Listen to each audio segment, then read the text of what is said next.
La fille embrassa soudainement son petit ami, puis sauta directement dans la piscine. Pour une raison mystérieuse, son ventre se gonfla en seulement 2 minutes, comme si elle était sur le point d'accoucher. Les gens la tirèrent rapidement jusqu'au rivage, et soudain, l'enfant naquit sous les yeux de tous. Son petit ami n'avait pas encore compris ce qui venait de se passer, qu'il se retrouvait déjà le plus jeune père du monde.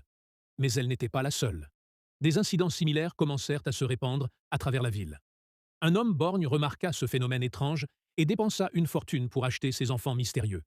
Étonnamment, les 7 possédaient chacun des pouvoirs surnaturels différents. Il les emmena dans une académie magique où ils suivirent un entraînement rigoureux, encadré même par un beau robot chargé de veiller sur eux.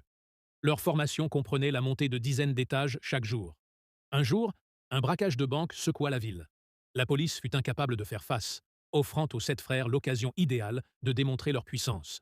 Le troisième apparut devant les voleurs en un clin d'œil et murmura à l'un d'eux d'attaquer ses compagnons. Celui-ci obéit aussitôt, car le garçon possédait le pouvoir de contrôler les esprits. L'aîné descendit du plafond en lançant une attaque explosive, tandis que le deuxième projeta des couteaux volants qui éliminèrent plusieurs criminels.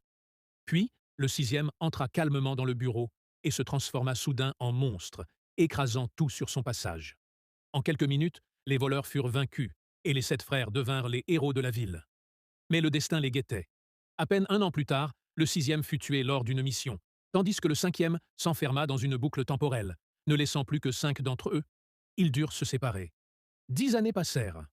L'aîné devint agent d'entretien sur la Lune. Le troisième utilisa l'hypnose pour se transformer en mendiant virtuel sur Internet. Le deuxième devint un tueur à gages grâce à sa maîtrise des couteaux. Quant au quatrième, il employa ses pouvoirs spirituels pour effrayer des vieilles dames.